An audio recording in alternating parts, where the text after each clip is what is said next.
Kailangan ko eka si Juan nang magpapaliwanag sa akin, magaling yun eka, baka doon mabuksan ako.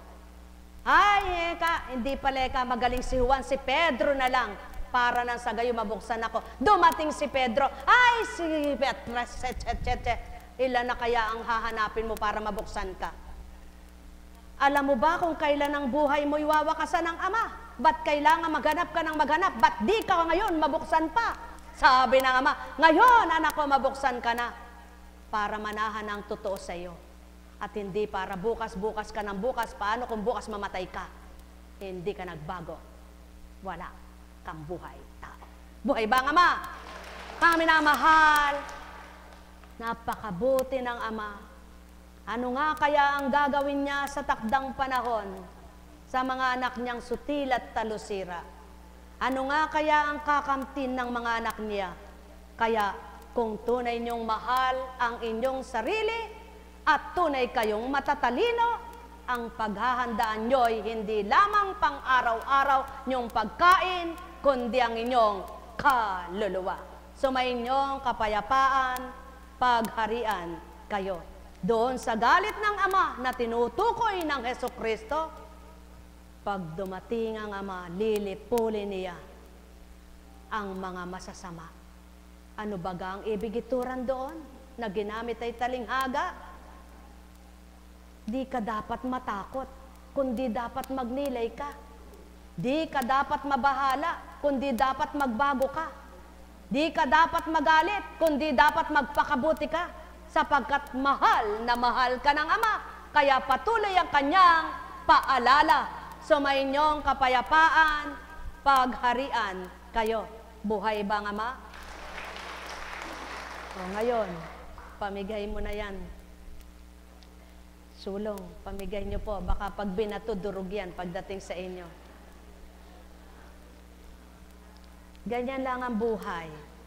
Tingnan niyo po, bilang kontsing, magpapahayag sa inyo. Ang nagbigay nitong mga itlog ng pugo na ito medyo maluwat-luwat na rin hindi nagtutungo rito Ngunit anong sabi niya?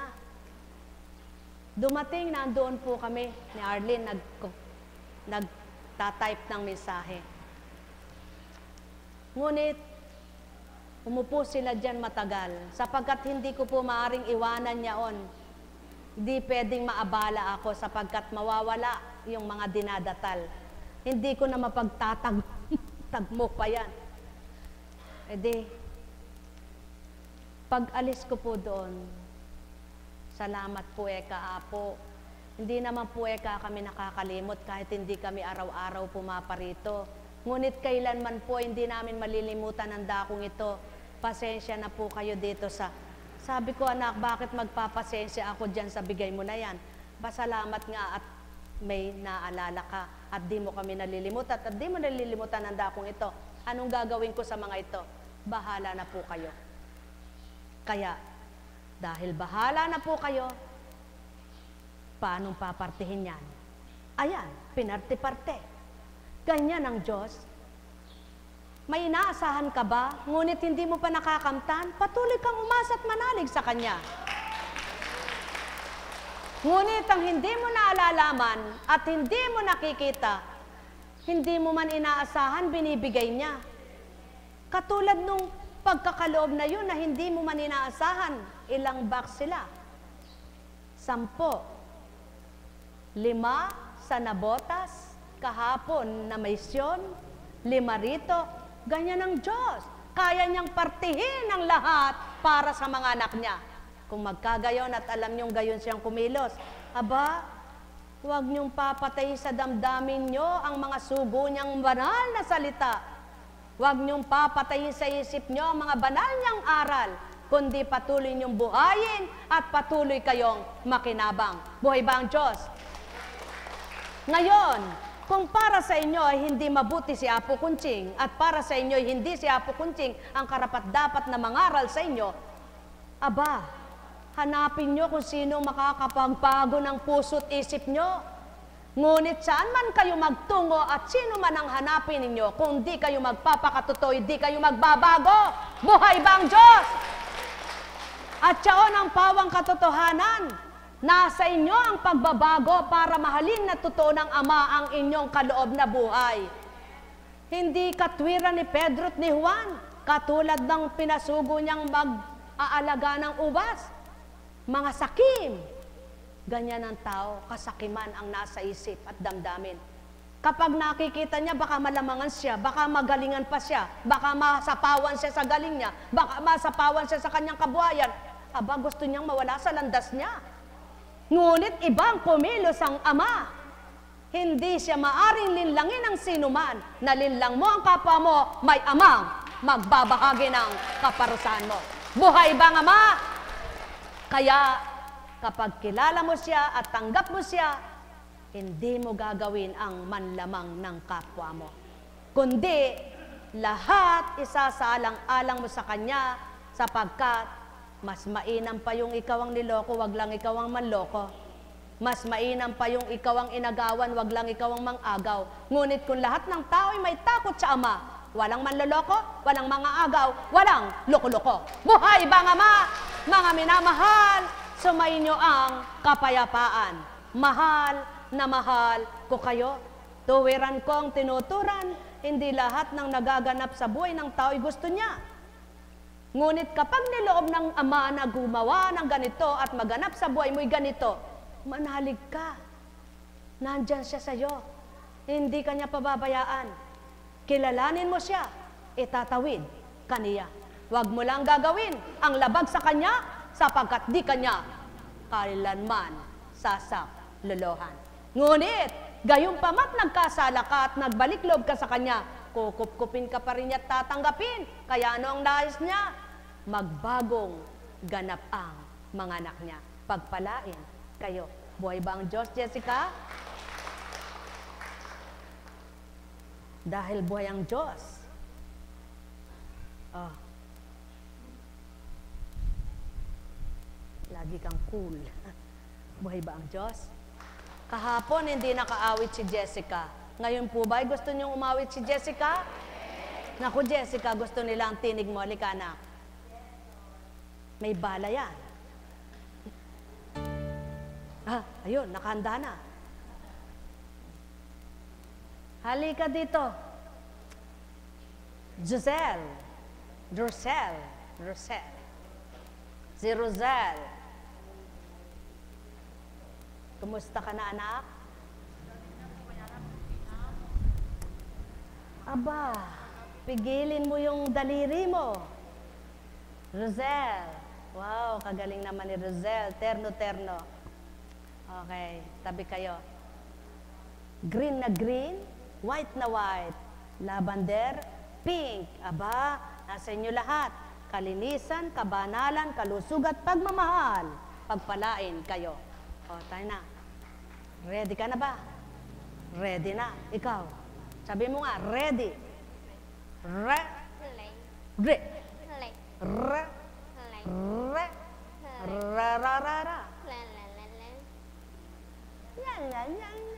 Kalambing. Buhay ba ang Diyos?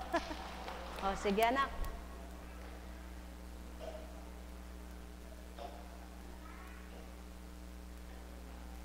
When I think back on these times and the dreams we left behind, I'll be glad 'cause I was blessed again to have you in my life.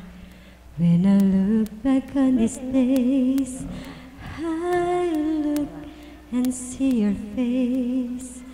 You were right there for me. In my dreams I always see you soar above the sky. In my heart there'll always be a place for you for all my life. I keep a part of you with me, and everywhere I am, there you'll be. And everywhere I am, there you'll be. Tapos na. Nipit mo na naman. Shortcut. O, iba naman, iba naman. More daw, more. Okay, more. Maybe I hang around you a little more than I should. We both know there is someone else to go. But I got something to tell you that I never thought I would. But I believe you really ought to know. I love you. I honestly love you. Favorite ko yan. Both are the answer. I see it in your eyes. Maybe it was better left unsaid. But this is pure and simple. You are realize that it's coming from my heart and not my head. I love you. I honestly love you.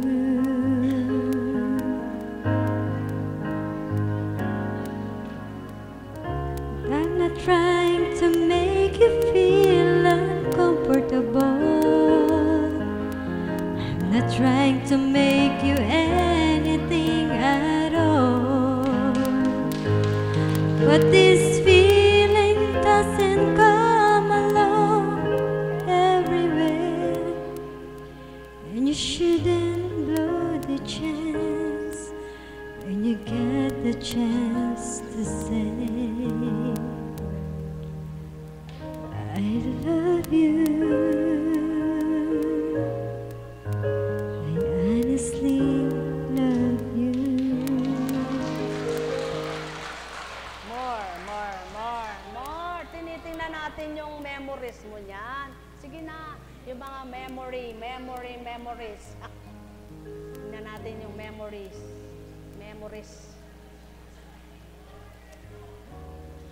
Oh, dali. Memory.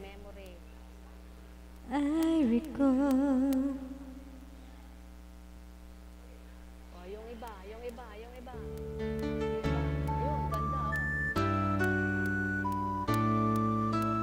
Dali, oh.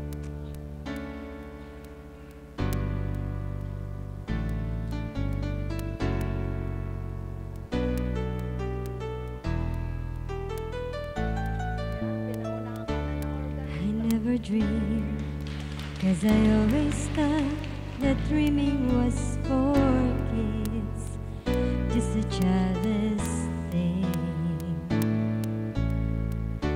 And I could swear love is not a game the children play, and no more than a game. Till I met you, I never knew what love was. I believe you. I believe in every word when you say I love you all the way. And I could swear love is not a game the children play. So tell me that you'll stay till I met you. I never knew what love was till I met you. This feeling seems to grow more every day. I love you more each day. Whoa, whoa, whoa. Whoa, whoa.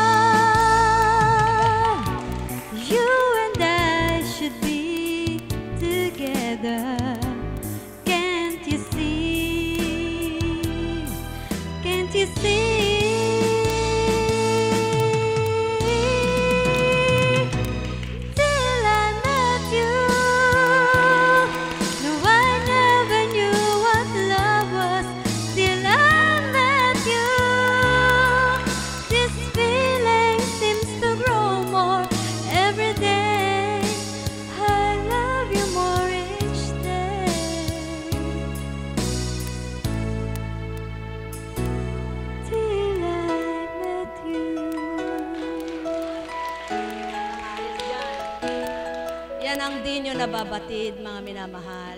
Oh, meron pala ako. Ganon ang Diyos kung gumanap at tumupad. Ginagamot niya na wala kayong nakikita. Bakit? Patotoo lamang nagbalik na yung natural niyang tinig. Kapagkat wala nang iniipit, na ibo-boast out mo na lahat, anak. Kaya babalik na yung tinig mong dati na mayroon pang konti. Konti na lang. Ibigay mo na with heart feelings. Isa pa. Yun. Sapagkat yung unang pag-awit mo, kung napapansin mo, wala ka pa. Ngunit ngayon, nabibigay mo na, i-express mo na lahat talaga. Sapagkat nandun na. Nakabukas na dito. Dito nararamdaman mo na. Kaya ibigay mo pa. Para malabas na yung tunay na tinig mo, mas maganda pa dyan. Yeah. Your smile, it's not the first. Yan, todo mo ha, todo mo. Heartbreaker. Todo My natin. eyes are not the first to cry. I'm not the first to know. Just can't going over you. I know I'm not the fool who's willing to sit around and wait for you. But baby, can't you see? That's what I intend to do. Hopelessly devoted to you. But now there's nowhere to hide. Since you pushed my love aside, I'm out of my head. Hopelessly devoted to you. Hopelessly devoted to you.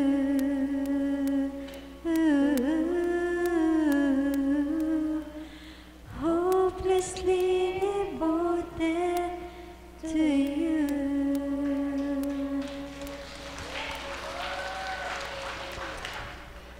Anak,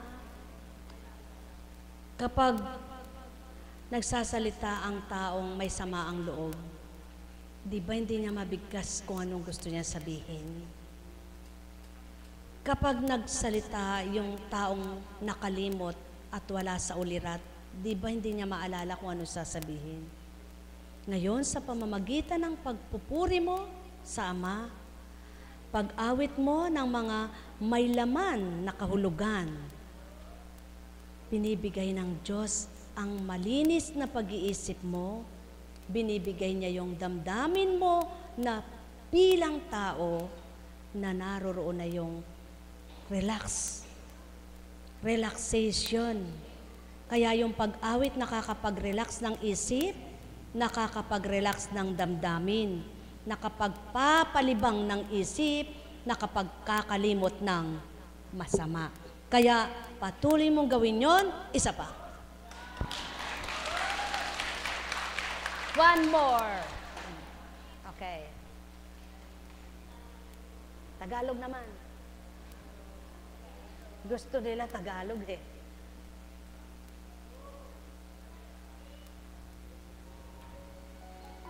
Pikit mata, nagtatanong ng sagot sa bakit. Pikit mata, lumuluha, di maintindihan, puno ng pait. Parang walang nakikinig, andyan ka nagkakamali. Lapit sa akin at huwag matakot ka. Papawi ng luha, ulan ay titila na. Kahit sabihin mo na di na kaya, araw ay sisikat, may bagong liwanag, di ka nag-iisa.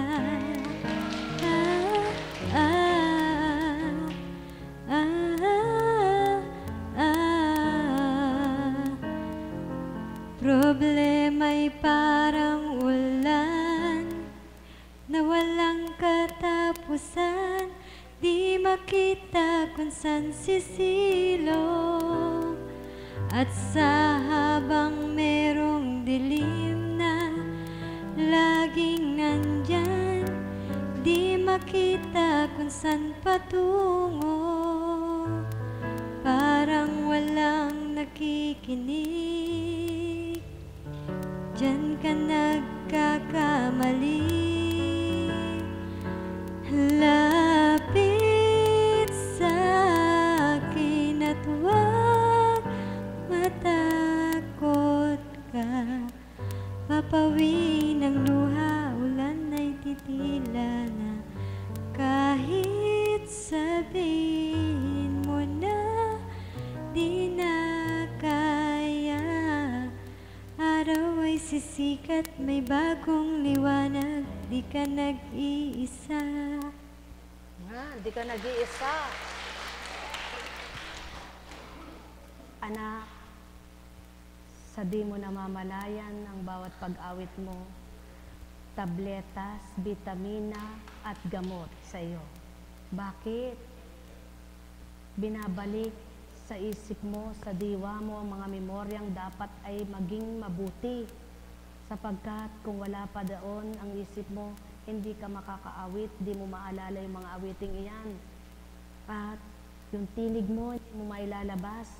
Sapagkat impit. Ngayon, anong dapat mong gawin? Patuloy kang manalangin, magpuri, magpasalamat, umawit. Buhay ba ang Ama? At ano ang napansin niyo sa kanyang pag-awit? Simple siya. Parang kahit mataas, mababa pa. Wala, hindi nangingiwi, hindi nababago yung kanyang mukha. Walang nababago. Yun ang patutuong, ang tinig niya ay tunay na natural na maganda. Buhay ba ang Ama? Si Apo Kunching hindi marunong sa mga kriteria. Subalit ang Espiritu'y magaling. Di ba, Guro?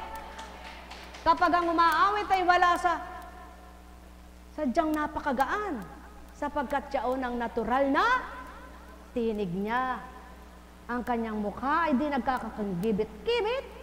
Ang kanyang hindi.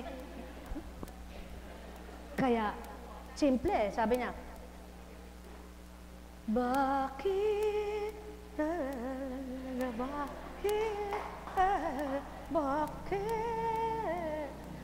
walang naiiba. Bakit? Gusto ng Ama, ibalik mo ang natural mo. Buhay ba ang Ama? Buhay ba ang Diyos? O ngayon, ano ang pinakamagandang gamot? Pinakamabuting gamot? Pinakamabisang gamot? Ang Diyos. Isipin nyo at itala sa puso nyo. Less stress, less, ano pa? Ano pa? Less. Wala nang natira sa'yo, kundi siya. Buhay ba ang Diyos? Kay buti ng Ama, kay dakila niya, at habang siya na may umaawit, kinakalikat naman ang kanyang mga ugat, patungo sa kanyang mga langala, at sa kanyang tilak-tilaukan, at patungong dila. Ikaw ba'y magkakasalita na? Ang sagot mo? Opo. Opo. Sa makatwid, ang Diyos lahat ay magagawa niya kahit kanino. At kahit ikay ginagawa niya nito, gagawan niya yun, sabay-sabay pwede. Sapagkat ang Diyos ay makapangyarihan. Buhay at walang kapantay. Kaya hindi pwedeng sabihin mo, ay, ako ngayon ang tutulungan ng Diyos siguro bukas ikaw. Ako ngayon ang pakikinggan niya, siguro ikaw mamaya. Ay, ako muna ngayon, bukas ka na lang. Sakim ka. Ang gusto ng Ama, anak, kung sabay-sabay kayong kikilala at tatanggap sa akin, sabay-sabay niyong kakamtin ang inyong pagpapalaman din. Buhay ba ang Diyos? Mga minamahal, sumayin niyong kapayapaan, pagharian kayo. May tanong ba kayong dalawa? Wala.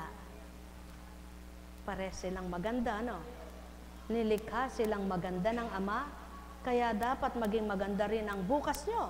Sapagkat ang Diyos Ama walang ibinigay na pangit na bukas. Lahat ay maganda. Oh, sige, sa'yo pala yan. Sumayin niyong kapayapaan, pagharian kayo. May sakit pa ba kayo? May sakit pa ba kayo?